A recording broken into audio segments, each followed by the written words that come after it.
Bismillahirrahmanirrahim.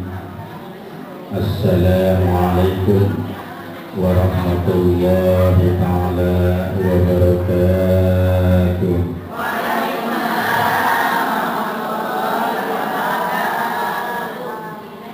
Alhamdulillahilladzi arsala rasulahu bil huda wa dinil haqq liyudhhirahu 'ala ad-dini kullihi wa kafa billahi shahida. Asyhadu an la ilaha illallah wahdahu la syarika lah wa asyhadu anna sayyidana wa nabiyyana Muhammadan abduhu wa rasuluhu alladzi la nabiyya ba'dah. Allahumma salli wa sallim wa barik ala sayyidina Muhammadin wa ala alihi wa ashabihi ajma'in. Qala Allah ta'ala fi kitabihil karim wa huwa asdaqul qailin. A'udzu billahi minasy syaithanir rajim. Bismillahirrahmanirrahim. Muhammadur Rasulullah walladzina ma'ahu asyidda'u 'alal kuffari ruhama'u bainahum tarahum ruk'an sujjadan yabtaghuna fadlan minallahi wa ridwana simahum bi wujuhihim min atharis sujud.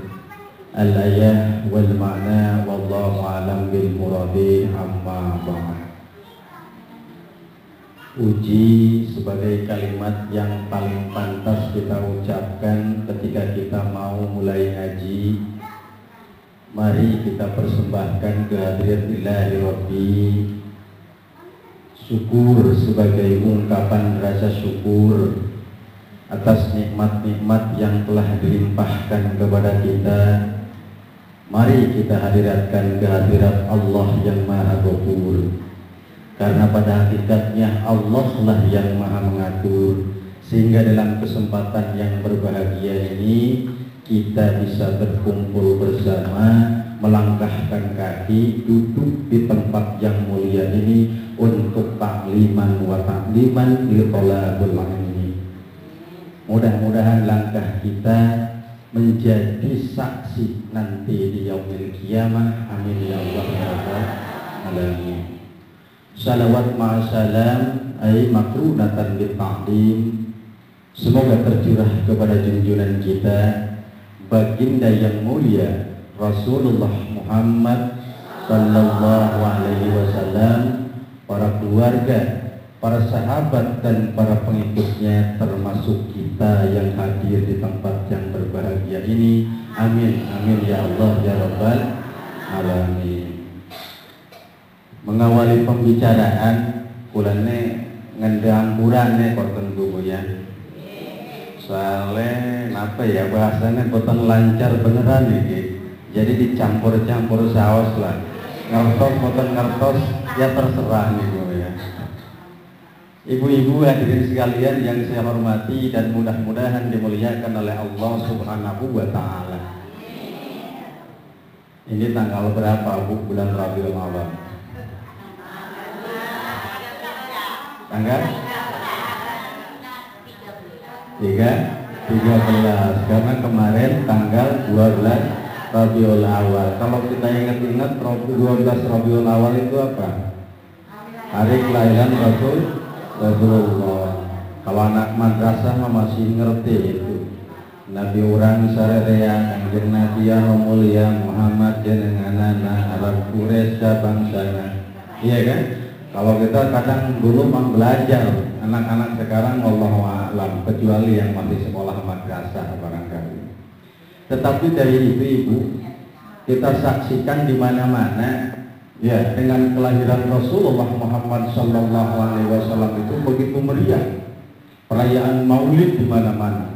Di kota ada maulid, di desa ada maulid, di kampung ada maulid. Makanya dalam kesempatan yang berbahagia ini pun saya ingin membawa tema atau judul pengajian kita tentang maulid. Kenapa maulid kita peringati? Maulid itu muludan, memperingati hari kelahirannya Rasulullah. Kenapa kita mau untuk memperingati hari kelahirannya Rasulullah Sallallahu Alaihi Wasallam? Karena kita ingin diangkat dan mendapatkan syafaat dari Rasulullah Sallallahu Alaihi Wasallam. Mau nggak dapat syafaat nanti di yaumil kiamat? Mau. Karena salah satu kelebihan Rasulullah Muhammad Sallallahu Alaihi Wasallam dibandingkan dengan Nabi dan Rasul yang lain adalah Rasulullah memiliki syafaat untuk diberikan kepada umatnya. Nabi Adam tidak memiliki syafaat untuk menyelamatkan umatnya. Nabi Nuh, Nabi Idris, Nabi Ibrahim tidak memiliki syafaat untuk menyelamatkan umatnya, tetapi Rasulullah Muhammad Sallallahu Alaihi Wasallam memiliki syafaat. Tapi jangan sampai disalahartikan, kalau pengen dapat syafaat harus beriman dulu. Ya Bu ya? Jangan, ini malah ke sana ya. Ngerti nggak Bu? Baru nyambung katanya, makanya saya mecum itu. Iya.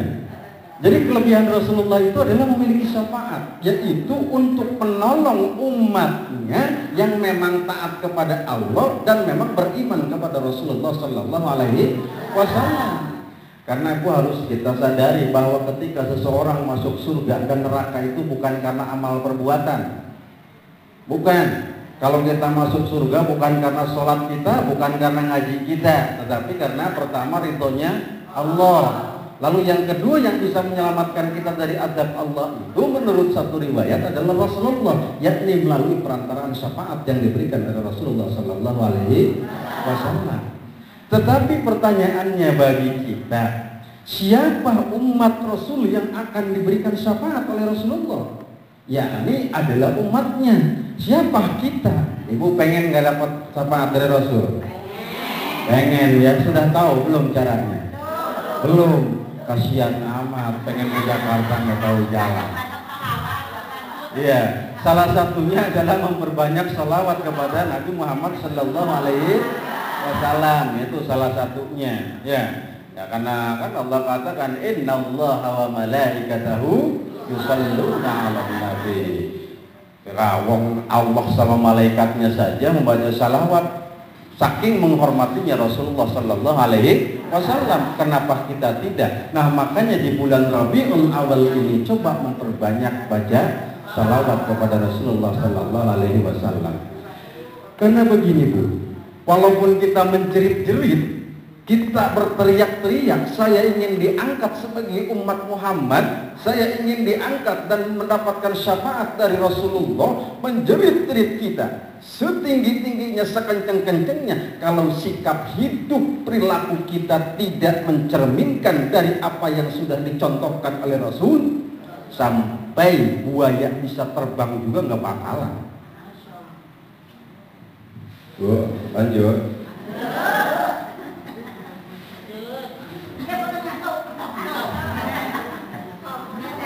Konten ngantuk coba dulu. Tidak bakal kita mendapatkan syafaat dari Rasulullah Sallallahu Alaihi Wasallam. Tetapi walaupun kita tidak mengaku-ngaku saya sebagai umat Muhammad, kalau sikap hidup kita sudah mencerminkan dari sikap hidupnya Nabi Muhammad Sallallahu Alaihi Wasallam, otomatis kita akan mendapatkan syafaat dari Rasulullah Sallallahu Alaihi Wasallam. Makanya kita harus ikut, kan Allah sudah katakan dalam firman-Nya, laqad kana lakum fi rasulillahi uswatun hasanah. Itu sudah sangat jelas di dalam Al-Quran. Sudah teman-teman ada, sudah betul-betul ada. Contoh dalam diri Rasulullah itu adalah uswatun hasanah, contoh dan suri tauladan yang sangat baik. Tetapi kalau kita melihat akhlak Rasul kan begitu banyak yang harus kita tiru. Maka Siti Aisyah mengatakan dalam sebuah riwayatnya, bagaimana perilaku Rasul? Kana khuluquhum Quran. Akhlaknya Rasul adalah Al-Qur'anun. Kalau kita ingin mendapatkan syafaat dan diangkat sebagai umat Rasulullah, nanti diselamatkan oleh Rasulullah di yaumil qiyamah kelak, maka kembali sikap hidup kita, akhlak kita ke dalam Al-Qur'anul Karim. Di situ dikatakan, jangan banyak di Al-Qur'an itu perilaku Rasulnya, apa kita harus laksanakan seluruh Al-Qur'an? Betul.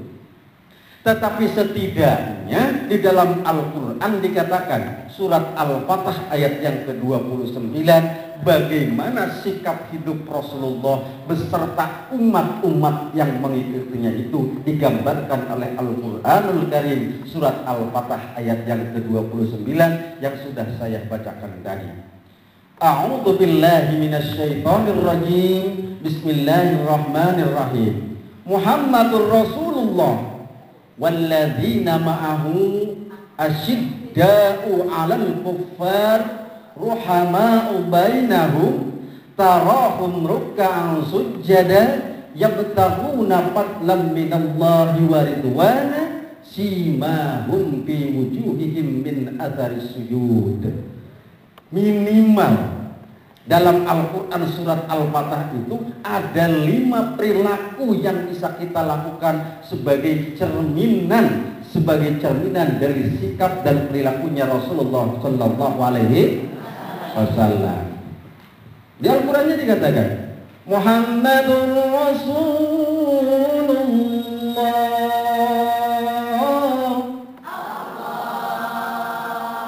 Enak kalau nggak jadi gitu. Nah, ternyata masih semangat ngomong pagi-pagi barangkali. Muhammadur Rasulullah. Muhammad itu adalah utusan Allah Subhanahu wa ta'ala. Nabi Muhammad itu adalah basyarun, laisa kal basyari. Muhammad itu sama seperti kita manusia, tetapi tidak sama dengan kita sebagai manusia. Rasul kalau buang air kecil, bekasnya tidak ada. Rasul kalau jalan di atasnya senantiasa diikuti oleh awan. Bahkan Rasul sejak lahir sudah seperti anak yang sudah dapat nyunat, yang sudah dapat ngerias. Rasul pada saat dilahirkan di rumahnya itu muncul cahaya yang gemerlapan, gebul. Ya kan? Siti Aminah min sahur waktos baban naga jatur ninggal cahaya meni ngempur di bumi na urung macur. Ngerti tuh Bu? Sabodong saya. Iya. Itu. Dikatakan waktu Rasulullah lahir itu penuh dengan cahaya. Cahaya dari mana? Para malaikat menyaksikan. Itu adalah Rasulullah Sallallahu Alaihi Wasallam. Nah, orang yang mengaku dan ingin diangkat sebagai umat Muhammad Sallallahu Alaihi Wasallam, Muhammadur Rasulullah walladzina ma'ahu, dan orang-orang yang mengaku sebagai umat Muhammad, sikap hidup yang pertama yang harus dikembangkan dalam kehidupannya menurut Quran surat Al-Fatah itu adalah asyidda'u 'alal kuffar. Kertos boten Bu. Boten, dia langsung sabun ngetos mau bubar saus pengajian juga. Ustaz ada boten pegawaian ya boten. Asyidda'u 'alal kuffar, keras terhadap kafir, dalam kurung keras terhadap berbagai bentuk macam kekafiran. Saya tidak akan terlalu banyak berbicara tentang masalah kita harus bersikap keras terhadap kafir. Karena kafir pun ada kafir harbi, ada kafir dhimmi. Kafir harbi itu kafir yang harus kita perangi. Kalau mereka memerangi kita, kita sudah tidak bisa sholat, mau sholat diganggu-ganggu, maka itu sudah kafir harbi. Tetapi kalau kafir dhimmi itu adalah kafir yang dalam rangka kehidupan sosial, ya tidak mengganggu tahu tidak ada apa-apa, cuma berbeda akidah doang dengan kita. Katuran lana amaluna walakum amalukum. Allahu yajma'u bainakum wa bainana. Nanti dikumpulkan di sana. Tidak usah kita berbicara tentang itu. Yang ingin saya lebih tekankan di sini, Rasul katakan yang namanya Rasulullah beserta umat yang mengaku umat Rasulullah itu sikap yang pertama asyidda'u alal kuffar, keras terhadap berbagai bentuk macam kekafiran. Ini nih Bu, 1-2 hari lagi ke depan kita mau menemui tahun baru Ibu ya. Anak-anak kita tuh, padahal budaya tahun baru itu kan bukan budaya orang Islam, budayanya orang kafirin. Tetapi kadang-kadang yang lebih heboh dan lebih ramai siapa? Orang Islam. Iya, malah anak-anaknya anak-anak orang Islam, anak-anaknya anak-anak guru Islam, anak-anaknya anak-anak ustazah Islam. Yang lebih ramai itu, ayo sih, sebodoh kita mah. Yang undang maning he, orang buat kenapa-napa. Ya, tahun baru tuh, ngebantai bareng-bareng, ngebuang-buang harta, bakar petasan, bakar kembang api, beledar-beledar. Padahal Allah katakan, innal mubadirina kanu ikhwanas syayatin. Sesungguhnya orang yang suka menghambur-hamburkan harta melalui seperti itu, maka itu adalah teman-temannya setan, laknatullah. Mau nggak jadi temannya setan? Kalau tidak mau, hindari seperti itu. Masya Allah, lindungi anak-anak kita. Malam tahun baru ngumpul di sebuah pub. Pub tahu nggak Bu pub? Waduh, kata nenek-nenek, pemani pun bahasanya. Di tempat karaoke di pinggir pantai, joget-joget bareng-bareng anak-anak muda. Pakai ada acara tusuk balon segala. Di dalamnya sudah diisi hukumannya. Barang ditusuk, hukumannya joget kemaksiatan bareng-bareng. Ada joget gergaji, ada joget goyang apa? Goyang ngebor. Ada lagi apa tuh? Goyang ngecor, goyang paku, itik, dan alat-alat tukang lainnya barangkali. Masya Allah. Ini kadang-kadang kita ini bukan orang kafir di sana, tetapi justru yang lebih ramainya itu kita. Padahal berdekatan dengan Maulid ini, Allah katakan ini bukan Ujang Jainal Mutakin mantunya Bu Hajah Nasuhah yang berbicara. Bukan, tetapi Al-Quranul Karim. Silahkan dibuka ayat yang ke-29. Muhammadur Rasulullah walladzina ma'ahu asyidda'u 'alal kuffar. Harus keras terhadap berbagai bentuk macam kekafiran. Kadang-kadang kita itu, kalau yang kafirnya tak kita mengakui bahwa Allah itu ada dua, itu kan mustahil, kita tidak akan. Tetapi kalau pola hidup kita, keseharian kita kan barangkali ini yang sering masuk dalam diri kita. Masya Allah, kadang-kadang lagi nonton TV aja, nonton TV, tiba-tiba ada Ki Joko yang nggak pinter-pinter itu. Siapa tuh? Ki Joko bodoh. Ya memang Ki Joko yang nggak pinter-pinter. Coba lihat urat tangan kamu. Kalau urat tangan kamu seperti ini, kamu itu cocoknya mencari nafkahnya di laut. Karena kamu begini. Masya Allah. Kalau ada dalam hati kita, ada jangan-jangan iya kita kirim mengkonon ya, jangan-jangan, maka itu sudah keluar dari rel dan agama Islam. Sebodoh lah ini menggalak-galak ngajinya.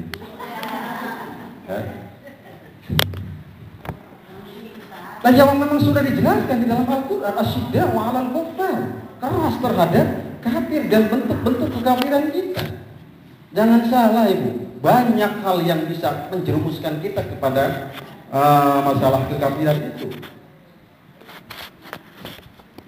Atau barangkali ibu-ibu nanti di bulan apa, pergi ke makamnya Mbah Marijan yang jos-jos itu. Tahu Mbah Marijan nggak Bu? Pernah kenalan nggak? Hah? Di TV, sama kalau begitu sama saya. Iya, Mbah Marijan ke sana. Ini mah bukan apa-apa. Silakan saja mau ke makam Mbah Marijan, aturan, tidak apa-apa. Silakan, tetapi harus diperbaharui niat kita itu kalau ke sana. Jangankan ke makam Mbah Marijan, ke makam orang tua juga tiap hari katuran dan silakan saja, tidak ada larangan. Mau ke makam siapapun, bahkan ke makam Rasulullah kita diperintahkan, tetapi niat yang ada di dalam hatinya hati-hati.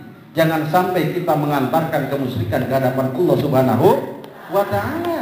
Apa artinya? Begini Bu, Rasul kan katakan di dalam sebuah hadis, kuntu nahaitukum an ziyaratil kubur fazurruha li'annaha tudzakirul mauta wal akhirah.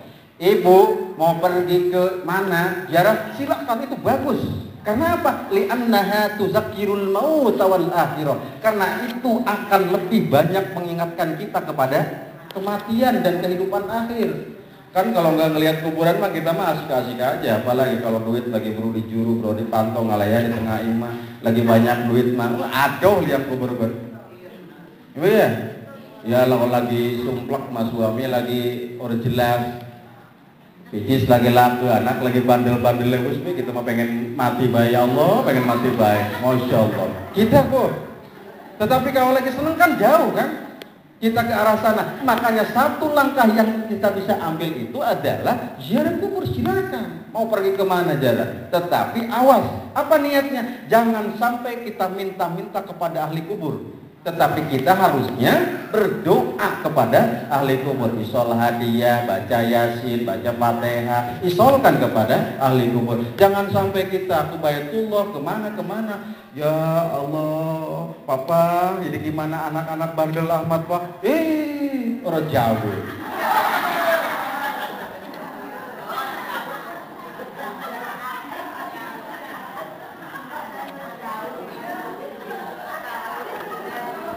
Iya, pergi ke makam berziarah niatnya mulia, bagus, karena itu diperintahkan oleh Rasulullah, diperintahkan. Tetapi sampainya ngadu ke bapaknya yang sudah di kuburan, tidak boleh itu sama sekali. Bagusnya itu seperti itu. Makanya dijaga akhlaknya, ya akhlak ketika kita melakukan seperti itu. Ini asyidam alal kufar, keras terhadap berbagai bentuk macam kekafiran. Makanya disyariatkan kalau kita pergi kemanapun, ke tempat orang-orang yang sudah meninggal. Coba Bu, kalau melihat kuburan atau ibu ngelewat ke kuburan, apa doanya? Bu, nggak pernah pada ke kuburan apa?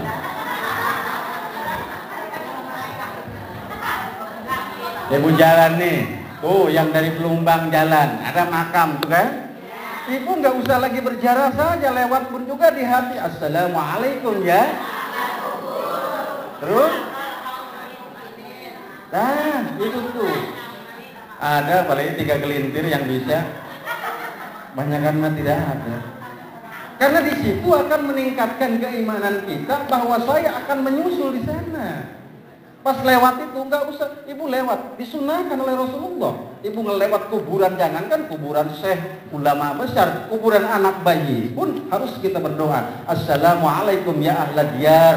Misalkan ini kalimatnya kan berbeda-beda, macam-macam. Contohnya ini mah, assalamualaikum ya ahla diyar, atau assalamualaikum ya ahli kubur. Yaghfirullahu lana walakum wa ana insyaallahu bikum lahikun. Itu kan sudah janji kita. Nyusul yaghfirullahu lana, ya mudah-mudahan Allah mengampuni kami yang ada di sini, walakum dan engkau yang di sana, wa ana dan saya dan kami semua yang masih hidup ini insyaallahu bikum lahikun, akan menyusul nanti, akan menyusul, maka akan tambah keimanan kita. Kita kadang-kadang kan begitu, walah mau ke kuburannya cuma mau pamer baju doang. Ini mah di sana, di kampung lain, di Cigading mah nggak ada. Di Cigading mah tidak ada. Masya Allah, itu barang lagi lebaran juga lagi lebaran, biasanya sehari-hari mas serapak serempok. Wake ini doang apa? Pakai daster singus bolong-bolong mengkono. barang-barang di kuburan pakai lantai emas gede, baju yang bagus. Oh, ke kuburan itu seperti itu. Akhlaknya harus dipelihara oleh kita. Di sana maknanya, karena kuntu nahaitukum an ziyaratul kubur fazurruha, disuruh oleh Rasulullah.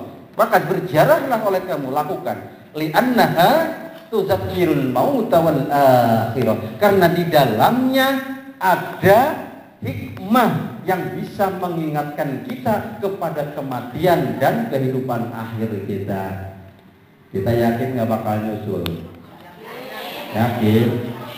Ya, yakin lah. Karena saya bersumpah di hadapan Allah bahwa saya sedang berbicara di hadapan calon-calon mayit. Calon-calon mayit, ya kan? Ya, itu tadi. Kita semua bakal menemui ke sana. Ya, bakal menuju ke sana. Li'annaha tuzakkirul maut. Kematian itu akan datang kepada kita. Kapan dan kapan itu hanya Allah yang tahu. Bisa-bisa yang lagi ngomong duluan. Ya, tidak menutup kemungkinan. Allah tidak pernah mempertimbangkan masih muda atau tua. Jangan-jangan yang duduknya eset-esetan duluan. Iya, atau jangan-jangan yang nyender di tiang duluan. Atau jangan-jangan yang dekat pintu duluan. Ya itu mah rahasia Allah. Ya, rahasia Allah. Artinya apa? Sebagai umat Rasulullah yang akan mendapatkan syafaat dari Rasulullah itu, satu di antara yang pertama adalah asyiddahu alal kuffar. Orang-orang yang keras terhadap kafir dan berbagai macam kekafiran. Hati-hati dalam hidup kita. Tuku kiki, batu akik gitu. Waten ini mah bisa mengobati A, B, C, D, E, F, G, H, I, J, K, L, M, N. Allah karim. Itu sudah jauh menyimpang itu. Yang jelas kalau batu akik mah bisanya dipakai nyegat mobil sama lagi keselak. Insya Allah paten itu, Bu. Batu akik tuh. Kalau sekarang udah lagi nggak booming. Anak-anak kita terutama barangkali. Ya, batu akik itu yang paten paling-paling bukan untuk obat apa-apa, untuk nyetok mobil sama untuk obat keselak. Nggak percaya silahkan buktikan. Ibu pakai batu akik di telunjuk ibu, diam di pinggir jalan begini nih, pasti mobil akan berhenti. Obat keselak celupin kena air, ibu minum, pasti sekeselaknya juga akan sembuh. Iya kan? Masya Allah. Kadang kita lagi percaya akan hal-hal semacam itu. Waduh Gusti, coba sinto teh, kamu kan hidupnya rada susah. Di merana kuning gunung anu, kuning bawah pohon anu. Astagfirullahaladzim. Itu adalah sudah bentuk-bentuk kesyirikan dan musyrikan. Jauhi dalam hidup kita. Karena satu di antara tanda dan ciri umat Rasulullah Sallallahu Alaihi Wasallam itu adalah dia keras terhadap berbagai bentuk macam kekafiran. Satu itu jam 9. Masih tangi, masih lama. Iya, tenang aja Bu. Saya mah siap aja sampai jam berapa juga. Cuma kan kadang-kadang ya itu tadi. Yang kedua itu lanjut ya Bu ya. Yang kedua, tanda sebagai umat Rasulullah yang akan mendapatkan syafaat dari Rasulullah Sallallahu Alaihi Wasallam di yaumil kiamah kelak itu tadi setelah asyidda'u 'alal kuffar, yang kedua ruhama'u bainahum. Apa tuh artinya Bu? Ruhama'u bainahum itu saling asih, saling asuh, saling sayang antara sesama mukmin dan sesama muslim. Kalau bahasa orang Cilegonnya akur, sedulur, jujul, adil, makmur. Asal jangan suka ngepok-ngepok bujur. Oh, fokus temenin katanya gitu. Itu Bu. Yang kedua tanda sebagai umat Rasulullah itu adalah ruhama'u bainahum. Saling asih, saling asuh antara sesama mukmin dan sesama muslim. Karena Rasul katakan dalam sebuah hadisnya, la yu'minu ahadukum hatta yuhibba akhihi kama yuhibbu li nafsihi. Tidak sempurna keimanan seseorang itu apabila dia tidak mencintai, menyayangi sesama mukminnya, sesama muslim sebagaimana dia menyayangi dirinya sendiri. Ini tanda sebagai umat Rasulullah, ruhama bainahum. Saya tanya, ibu suka enggak? Ibu sayang enggak sama tetangga? Sayang, Bu. Alhamdulillah. Saya tanya lagi, kalau ibu masak daging 2 kilo, daging ayam, ayamnya ayam kampung.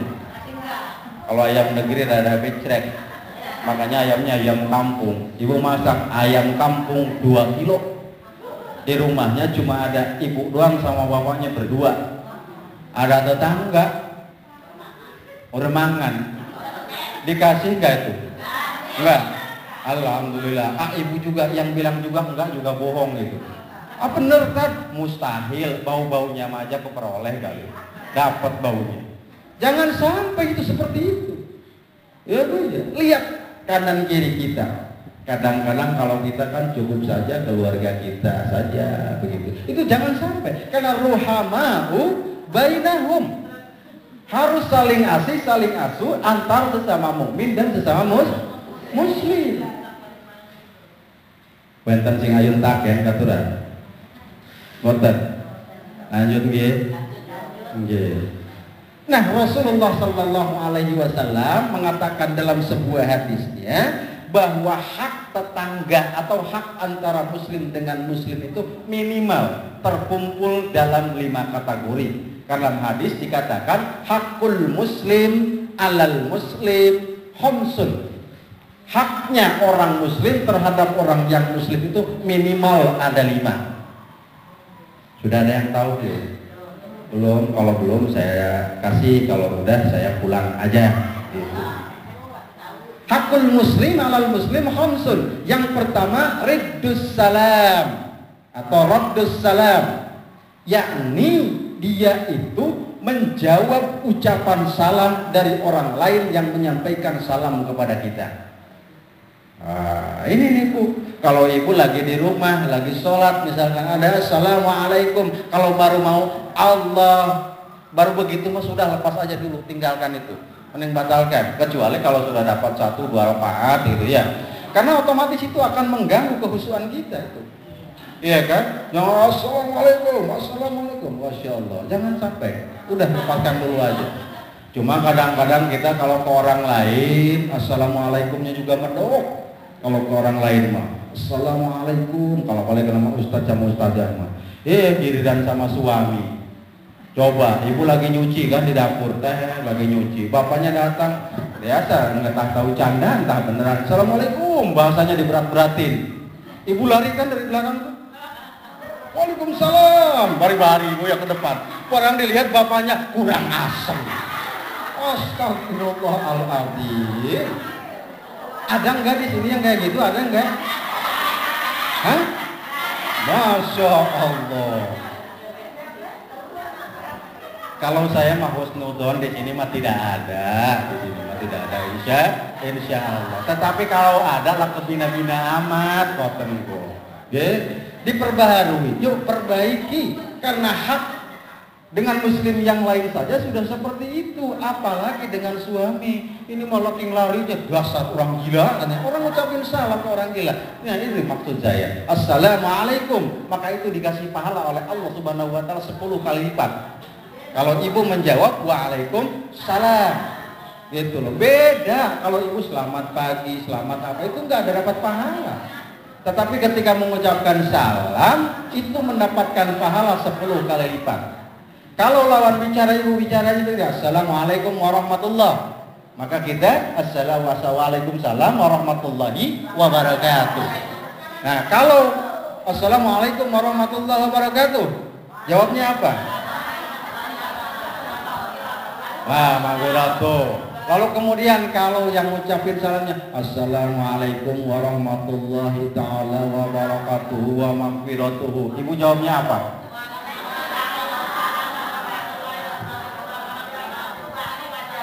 Nah gitu tuh. Kalau saya mau bilangnya kamu mah dikerit KB pahalanya, bagi-bagi gak gitu. Ibu-ibu hadirin sekalian yang saya hormati, ini hak muslim dengan muslim, hak tetangga Islam dengan yang Islam itu yang pertama raddus salam, membaik jawab salam. Jangan gegabah, itu doa, itu doa. Jangan jauh-jauh kita mencari doa padahal ketemu orang harus senantiasa salam. Gimana kalau kita ngucapin salam di telepon? Assalamualaikum, ya tidak apa-apa, itu juga mendapatkan pahala di hadapan Allah Subhanahu wa Ta'ala. Hak yang pertama yang ibu harus lakukan terhadap orang-orang sesama muslim, raddus salam. Lalu yang kedua, wa'nyadatul marid. Apa itu artinya? Ada noning ya.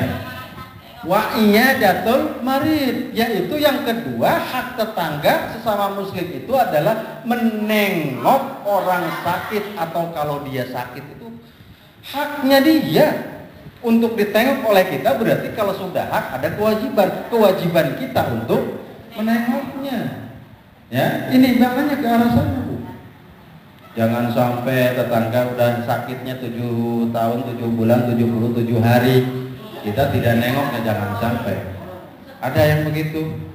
Nggak ada. Di sini mah insya Allah kohesi sosialnya sudah betul-betul bagus.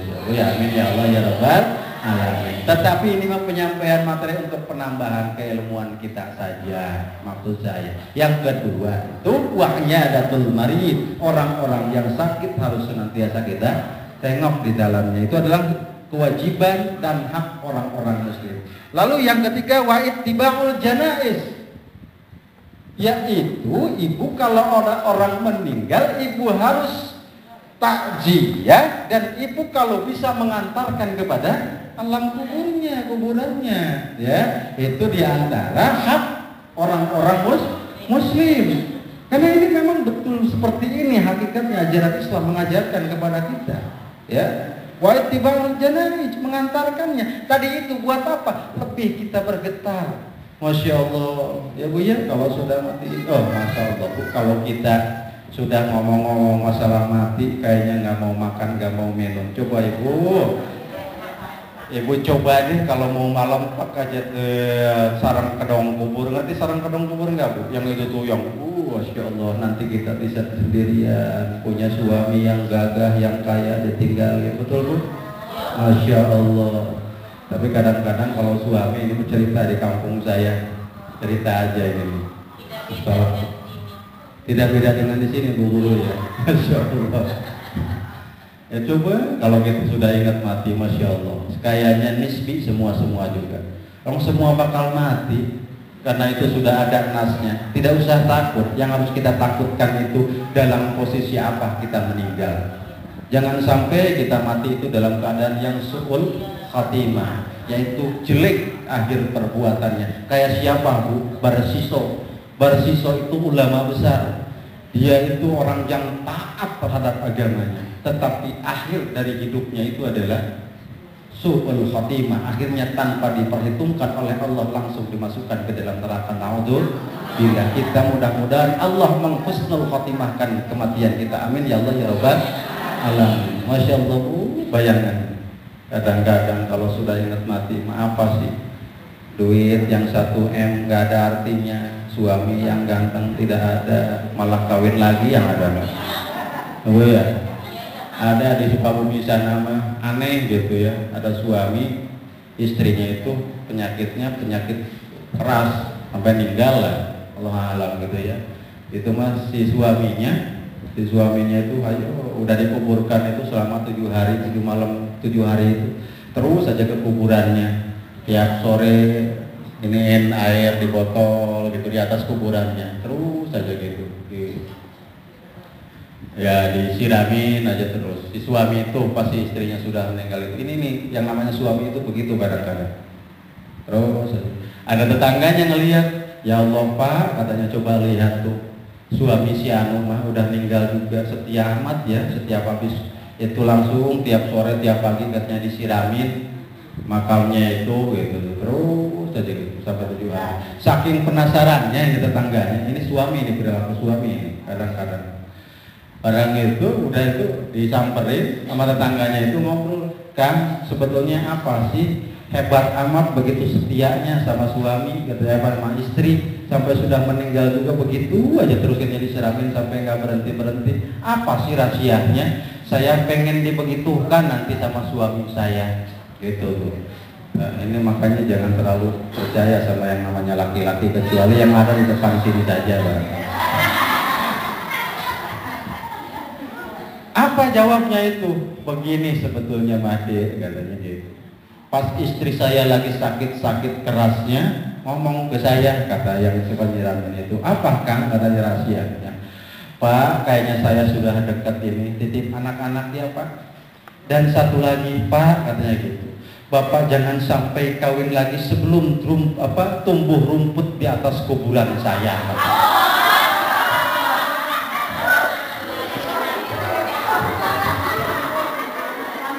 Kenapa protes, Bu?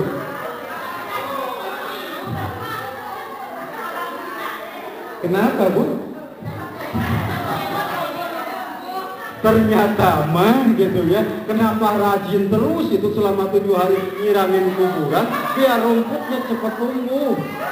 Karena dia si mantan istrinya itu yang sudah meninggal pesannya begitu, jangan nikah lagi sebelum tumbuh rumput di atas kuburan saya, biar cepat tumbuh katanya, makanya cepat-cepat disiramin Allah kali. Makanya kata saya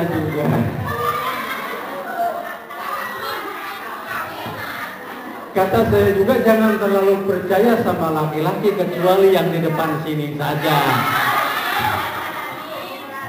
Amin ya Allah ya Rabbal alamin. Masya Allah. Tapi betul yang namanya kematian. Idza jaa ajalun la yasta'khiruna as-sa'ata wa la yastaqdimun. Apabila ajal sudah datang, Allah tidak bisa memundurkan, tidak bisa memajukan terhadap nasib seseorang. Apabila sudah sampai malaikat Israil datang, mati, beres cerita kita. Suami yang gagal tinggal, anak-anak yang kita sayangi bye-bye, ditutup kita di dalam kuburan Allah Karim yang dipertanggungjawabkan seluruh amal perbuatan kita ketika kita di dunia. Bagaimana sikap kamu sebagai seorang istri terhadap suami? Bagaimana sikap kamu terhadap tetangga? Bagaimana sikap kamu terhadap pelaksanaan agama? Itu yang dibawa ke sana. Paling sama kain yang 11, sekian meter ya. Apa tuh? Boe apa? Kapan? Masya Allah Gusti. Kalau sudah ingat ke sana, Allah Karim, nisbi segala-galanya akan menambah keimanan kita kepada Allah. Tidak usah takut dengan kematian, tetapi posisi apa kita mati itu yang harus diperhitungkan. Saya mau pengen Allahumma ya Allah jadikanlah saya matinya dalam keadaan yang husnul khotimah, tetapi ngumpulnya sama orang-orang yang tidak soleh, tetapi ngumpulnya sama orang-orang yang suka maksiat, tapi ngumpulnya sama orang-orang yang suka gibah, maka mau tidak mau kita pun akan masuk di dalam golongannya. Kalau kita pergi ke sini, blok aja ibu mati, langsung itu adalah hakikatnya jihad fisabilillah. Dicatat oleh Allah seumpama ibu gugur di medan perang pada saat perang Badar, orang yang sedang tolak ilmu itu, sedang mencari ilmu itu. Memang kadang-kadang berat kalau mau ke sini, ya Bu ya. Nah, itu tadi. Di sana dikatakan kita tidak usah takut mati, yang kita khawatirkan dalam keadaan apa kematian itu datang menghampiri kita. 3, sebagai kewajiban atau haknya seorang muslim terhadap muslim yang lain itu adalah ittiba'ul janaiz, mengantarkan mayitnya ke sana. Berdoa kita, baca. Kadang-kadang tapi itu tadi kalau kita mah ada takziah, malah yang diomonginnya apa? Ya si anu mah wajar je mati juga buru-buru wong konon je wonge. Ulung, itu lagi apa? Lagi takziah itu. Masya Allah. Jangan sampai itu gibah masuknya kategorinya. Gibah itu adalah membicarakan kejelekan orang yang sudah meninggal. Bahkan menurut satu riwayat, jangankan membicarakan kejelekannya, membicarakan kebaikannya pun itu diusahakan untuk tidak kita lakukan.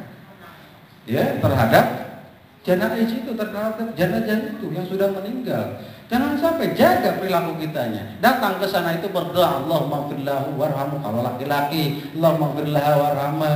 Itu yang harus kita lakukan. Baca Quran, jangan ngerumpi di tempat orang-orang yang meninggal. Itu yang tidak diperbolehkan. Lalu juga yang paling penting barangkali, Bu, anak-anak kita harus tanamkan sifat keimanan yang baik. Ya, jangan sampai ketika kita meninggal anak-anak meratapi kitanya betul-betul kelewatan. Nangis sampai gor-gor segala-gala, ada ember ditendang, ada apa ditendang. Orang tuanya meninggal, berarti itu dilaknat oleh Allah Subhanahu wa taala orang seperti itu. Hati-hati. Ya. Apa tidak boleh nangis? Tadinya boleh, silakan saja. Rasul ketika kehilangan Sayyidina Qasim, nangis enggak? Nangis. Tetapi tidak berlebih-lebihan, cuma sekedar mencucurkan air mata. Tidak boleh, waduh Bapak, kenapa sih Bapak kau ninggalin saya, ya Allah Bapak. Wallah karim, ini setiap air mata yang jatuh ke dalam jenazah itu akan memunculkan siksa api neraka, naudzubillah. Tapi ya jangan juga suami anak meninggal malah ketawa ketiwi, nanti disangkanya orang apa gitu. Iya, suami meninggal atau anak ponakan siapa meninggal, ada tetangga datang mau takziah. Karena jam berapa katanya suaminya meninggal? Nanti kan. Peluang. Ya jangan sampai juga. Silahkan bersedih, tetapi tidak boleh yang berlebih-lebihan dan ditampakkan. Sampai gimana? Jangan sampai seperti itu. Ya, ittiba'ul janaiz, mengantarkan 3 hak seorang muslim antara sesama muslim itu. Yang ketiga ittiba'ul janaiz. Yang keempat wa ijabatud dakwah. Kewajiban dari muslim terhadap muslim yang lain itu wa ijabatud dakwah, yakni mengabulkan undangannya. Ini Bu. Ya. Ada yang tanya ke saya kan katanya saya diundang kondangan, tetapi di undangannya ditulis jamaah majlis taklim hal hikmah. Sementara saya tidak punya rukhsah menurut agama, tidak datang, dosa enggak? Tadi saya katakan kalau itu rombongan tidak jadi persoalan. Kalau tidak ada rukhsah, tetapi kalau ada rukhsah itu maksudnya sakit, ada hambatan yang lain, ya tidak jadi persoalan. Kewajiban antara sesama muslim itu apabila diundang maka dia harus datang. Diundang untuk apa? Diundang untuk apapun itu, untuk perayaan apa. Yang penting diundang. Lah Pak Ujang Jainal Mutakin katuran ya hari si anu di tanggal saanu ditunggu di rumah mau acara anu, datang ke rumah tuh. Ya, gitu misalkan. Itu adalah undangan, maka sebagai seorang muslim wajib kita memenuhi undangan itu jikalau tidak ada udzur syar'i, tidak ada udzur yang dibetulkan oleh menurut agama, sakit, ada hambatan lain gitu ya. Tidak ada hambatan maka wajib kita datang. Kalau diundang, kalau tidak diundang ya jangan sampai juga datang. Orang apa itu mah berarti tidak, ya nggak usah. Ada orang hajatan di kampung sana, tiba-tiba biar ini aja datang, itu tidak bagus juga. Berbeda kalau dengan orang yang kena musibah, diundang tidak diundang kita harus datang. Itu maknanya berbeda ya Bu ya di sini. Wa ijabatud dakwah, yaitu memenuhi undangan yang disampaikan kepada kita. Ingat loh Bu, kalau kita tidak memenuhi undangan itu adalah salah satu tanda orang yang munafik. Tetapi yang betul-betul diundang, ya Bu ya. Artinya maknanya ke sana. Misalkan wajib dan anu gitu ya, tidak datang. Kalau tidak udzur syar'i itu masuk dalam kategori munafik. Dan bahkan kita tidak melaksanakan syariat di sini sebagai hak sesama muslim tadi. Lanjut nggak Bu? Lanjut.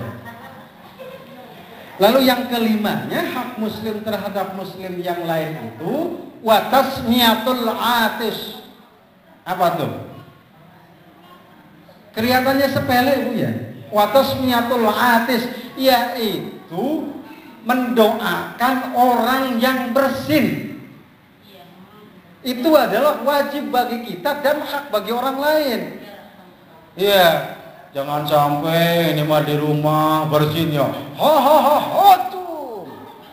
Masya Allah. Jangan sampai berusaha untuk dilindungi oleh kita.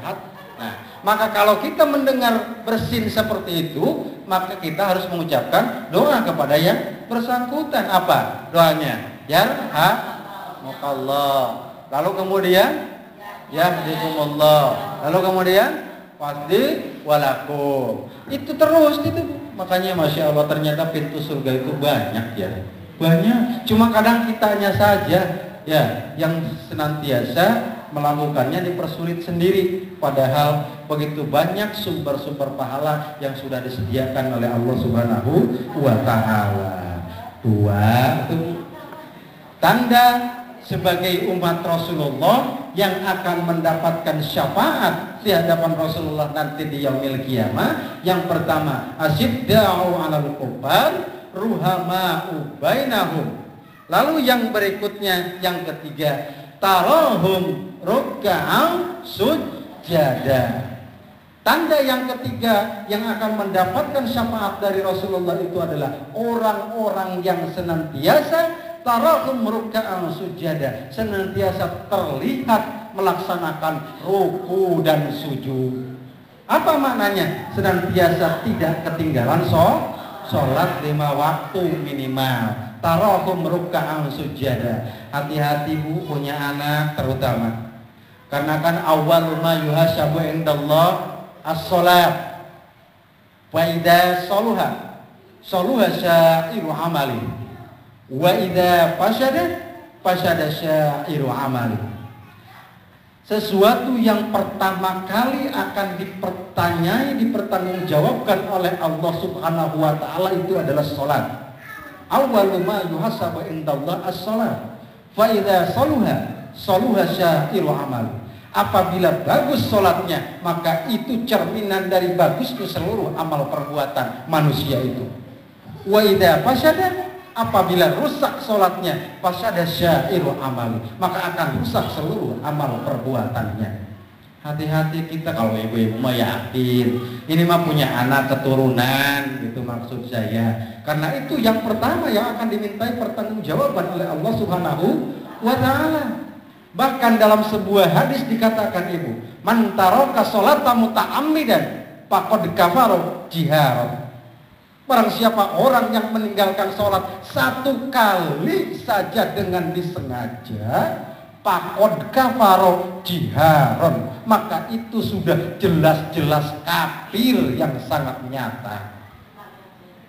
Ini nih Bu, kalau ibu mah yakin betul, ini mah anak dan keturunan kita harus betul-betul dijaga. Karena saya sudah pernah sampaikan, ada orang tua yang batal masuk surga karena perantaraan anaknya yang menggugat.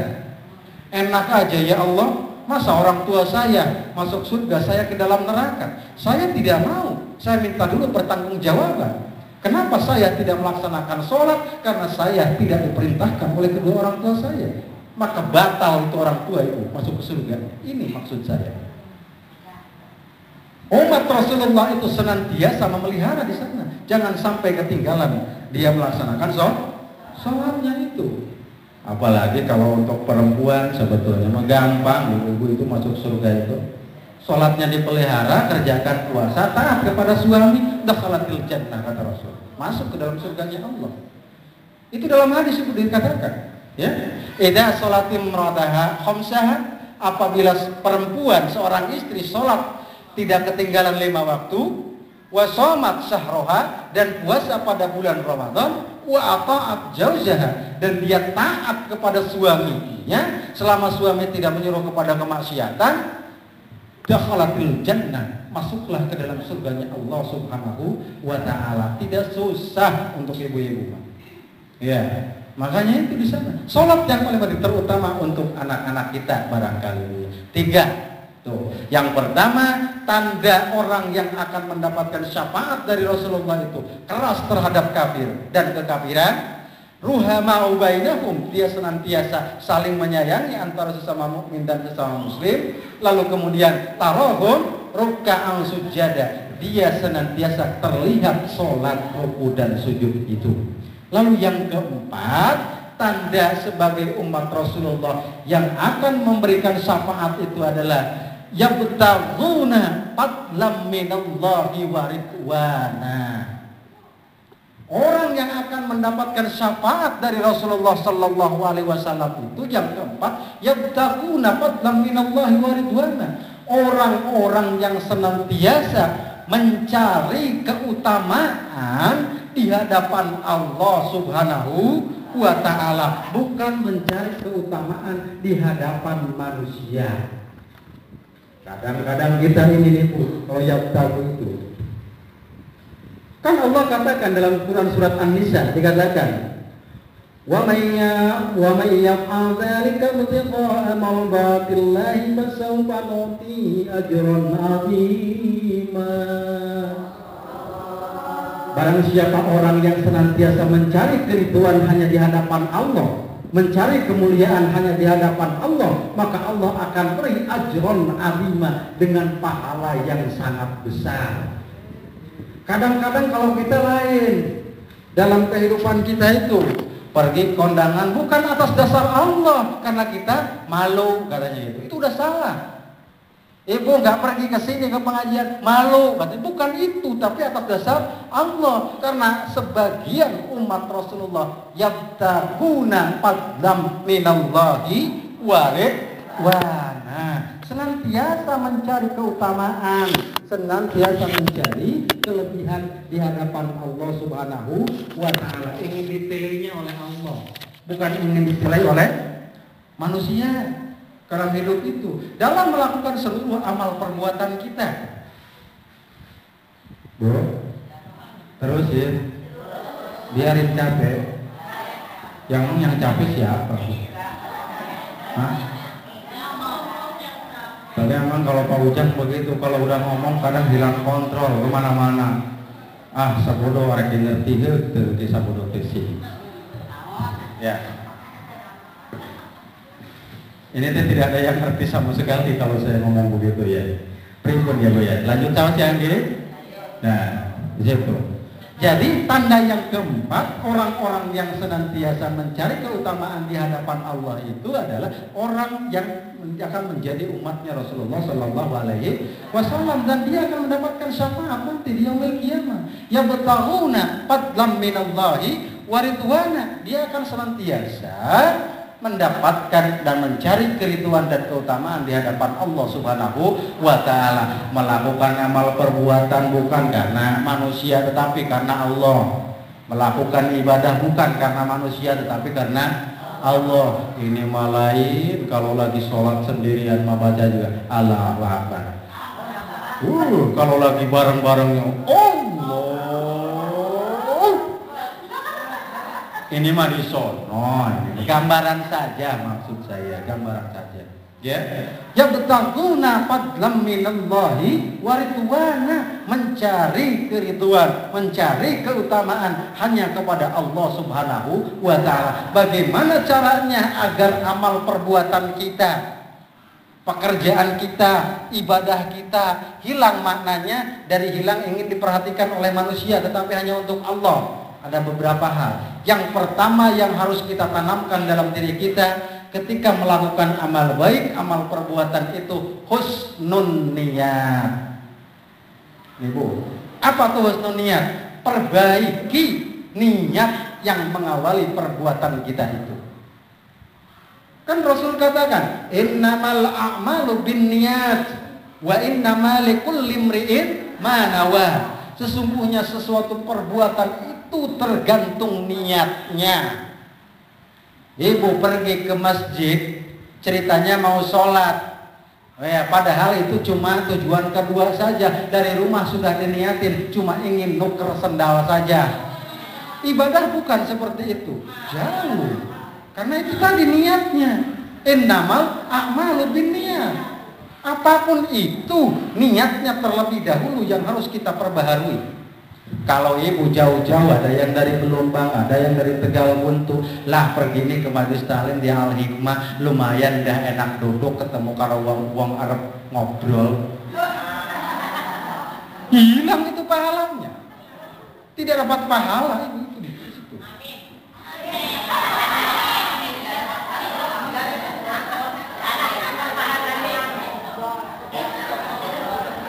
Ada yang kayak begitu di sini.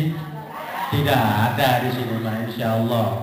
Tapi kalau niat kita dari rumahnya, Allah kalim ya Allah, ini tawakkaltu 'ala Allah, la haula wala quwwata illa billahil aliyyil azim. Allahumma ftah 'alaina hikmataka wansur 'alaina min khazaini rahmatika ya arhamar rahimin. Ayah, papi, papa, bapak, kulane ayun mantukrim ya, ayun pengajian. Dijawab sama bapaknya, nggih nong katuran. Samperin bapaknya, salaman sama bapaknya, tek cium tangan, berangkat diberkahi oleh malaikat, terus didoakan sepanjang perjalanan. Sampun mekotut deh. Sampun, alhamdulillah. Ini mah mau pengajian gak ngomong gak apa ke suami juga. Niatnya bagus, tetapi niat itu kan tidak pasti sayin, mutar yang dipilih. Bahaya. Ibu yang berangkat pengajian, lah mending enak-enak ngobrol, enak-enak duduk, enak-enak ngantung, mending kan rumah. Wis lu ngebaik. Bukan niat untuk mengaji. Masya Allah, berangkat saja, suami belum diurus, belum apa, cuy baik, boro-boro sarapan, boro-boro kopinya, boro-boro apanya, orang itu nyari-nyari, ngendi kan, ibu nirah kan, lagi ngaji, Masya Allah, di sana maknanya, maksud saya, suatu perbuatan baik harus diawali dengan yang baik. Kalau ibu pengajian itu berangkat kan kewajibannya kewajiban suaminya mengajari ibu itu. Ibu tuh kalau pergi ke majelis taklim dalam rangka menjalankan kewajiban suami. Kenapa? Karena suami saya tidak bisa ngajarinnya. Jangan salah, kewajiban suami itu kan Masya Allah berat itu. Kewajiban suami itu apa coba diantaranya? Mengajari istrinya dari hal-hal yang berkaitan dengan agama, dari hal yang sifatnya fardu sampai dengan yang sunat-sunatnya, wajib itu diajarin oleh suami. Kalau ibu tidak diajari, berhak untuk minta. Suaminya tidak bisa, ya kok disuruh ke majelis taklim misalkan. Nah itu seperti itu. Ibu salah mantep gitu. Aduh udah berangkat Pak, ya dari malam tuh ngomong. Jangan sampai kan perempuan mah betul-betul harus dijaga, apalagi kondisinya seperti itu. Ya Bu ya, yang masih punya suami kalau mau berangkat pengajian pun izin dulu kepada suami. Pak, kulane ayun pengajian, Pak, kulane ayun anu, Pak, kulane ayun anu. Itu harus berbicara ke arah sana. Ya, karena innamal a'malu binniyat. Sesungguhnya satu perbuatan itu tergantung niat yang mengawali dari perbuatannya itu. Agar amal kita menjadi amal yang baik dan senantiasa masuk dalam kategori mencari keutamaan di hadapan Allah itu, yang pertama adalah tadi husnul niat gitu ya.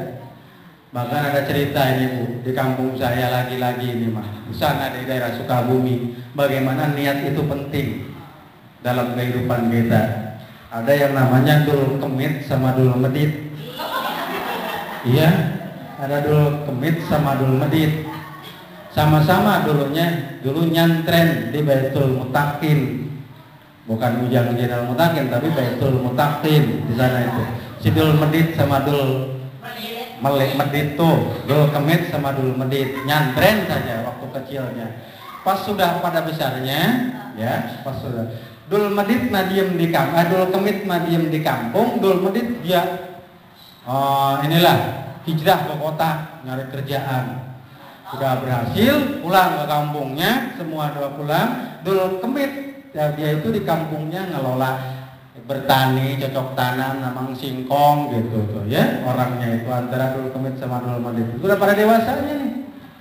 Tiba-tiba si dul kemit itu panen singkong. Malum dul kemit mah orangnya baik, loman, ikhlas perilakunya, tidak memandang apa-apa. Pas panen singkong tidak ada rasa malu, tapi justru dengan penuh harapan dia ingin berbakti kepada gurunya dulu. Panen singkong udah saja itu, panen singkong wah dikarungin, dikarduskin, ke bawah ke gurunya. Ya Mama Yai, Ustadz, Syekh, AA, ajengan, kalau bahasa orang sana, saya habis panen singkong. Waduh syukur gemit kalau begitu mah, alhamdulillah sudah masih ingat yang gitu. Iya tapi bah, punyanya juga cuma ini doang nih, panen singkong, alhamdulillah. Si kiainya tuh manggil ke istrinya, ibu di belakang ada apa Bu? Aduh Pak, tidak ada apa-apa ini. Adanya cuma ada kambing katanya gitu. Ya udah katanya nih, kasih Dul Kemit biar pulang bawa ada oleh-olehnya. Wah, Dul Kemit ngasih singkong itu dikasih sama kiainya kambing. Pulanglah ketemu sama Dul Medit. Dul Medit orang kaya, Bu. Sukses, banyak duitnya. Ngelihat ditanya, "Met sire duwe kambing sing endi kun?" Anu dikasih Mama Yayi kita nih gawa singkong. Wih, hebat amat Mama Yayi kun. Ngasih singkong jadi kasih kambing. Berarti gitu Jakarta si Medit ini kalau si Kemit aja ngasih singkong dikasih kambing, maka saya akan bawanya juga bukan singkong tapi duren 1 truk. Iya. Berarti kalau duren 1 truk bisa-bisa dapatnya kebo atau yang lebih gede dari kebo. Iya kan? Berangkatlah dia ngumpulin duren pergi ke Mama Yayinya. Biasa si Dul Medit itu ke gurunya. Mama Yayi kula nentas panen duren gitu. Padahal mah oleh tuku kan. Dasarnya Dul Medit pengen dapat lebih. Karena dia mikir si Kemit saja yang bawa singkong dapat kambing. Aduh, alhamdulillah Dit, si Rekon dapat ini. Ma ibu ada apa di dapur? Tidak ada apa-apa, Pak. Cuma itu ada yang di kardus tuh. Tadi bawaannya si Dul Kemit katanya. Ya udah kalau gitu mah kasihin tuh ke si Medit. Waduh, si Dul Medit tuh pulang, Bu. Dengan hati yang seneng tuh ya. Insya Allah ini kalau enggak emas gelondongan. Karena dia pikirannya kebo, ternyata bukan kebo kan, tapi sesuatu yang ada di kardus, padahal singkong itu kan. Pulang dia barang dibuka aja singkong. Astagfirullah kata dia, kok saya bawa duren 1 truk gantinya singkong. Apa dari situ maknanya? Nah, dalam melakukan suatu perbuatan, jangan sampai kita itu berpikiran ingin dihargai oleh sesama manusia, ingin mendapatkan kemuliaan di hadapan manusia, ingin dimuliakan oleh manusia, tetapi Allah Subhanahu wa ta'ala. Si Kemit bawa singkong dapat kambing karena dia lillahi ta'ala. Si Medit bawa duren dapat singkong karena dia berpikirannya sesuatu ingin dapatkan dari kiainya. Nah, bila jangan sampai kita dalam kehidupan perilaku kita sehari-hari seperti itu. Itu maknanya, Bu.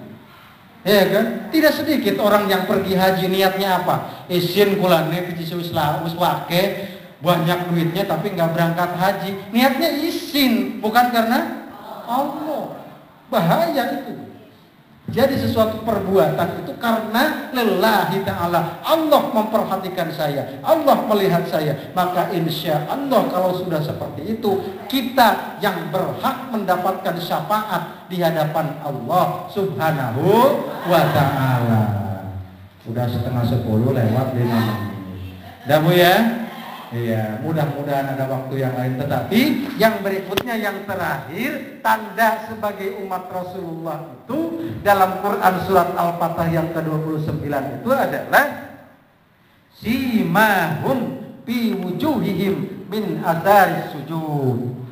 Sebagai tanda umat Rasulullah mah ada senantiasa ke bawah perilaku dari sholat-sholat yang sudah dia kerjakan itu. Ya Bu ya. Jadi harus kita terapkan nilai-nilai sholat yang terkandung di dalamnya. Itu ketika kita sudah melakukan gambaran perbuatan sebagaimana digambarkan oleh Al-Quran surat Al-Fatah 29 tadi, insya Allah kita akan diangkat oleh Allah, oleh Rasulullah menjadi umatnya dan akan mendapatkan syafaatnya nanti di yaumil qiyamah. Amin ya Allah ya Rabbal alamin. Itu saja barangkali yang dapat saya sampaikan dalam kesempatan yang berbahagia ini. Kalau ada kata dan kalimat yang kurang berkenan, mohon dibukakan pintu maaf yang sebesar-besarnya. Benarnya apa yang saya ungkapkan murni hidayah dari Allah Subhanahu wa ta'ala, berkah dari guru-guru saya. Mudah-mudahan mereka mendapatkan tempat yang layak di sisi Allah Subhanahu wa ta'ala. salahnya apa yang saya ungkapkan itu murni dari mulut saya dan dari syaitan laknatullah. Mudah-mudahan Allah dapat mengampuninya. Nasrun minallah wa fathun qarib. Wassalamualaikum warahmatullahi wabarakatuh.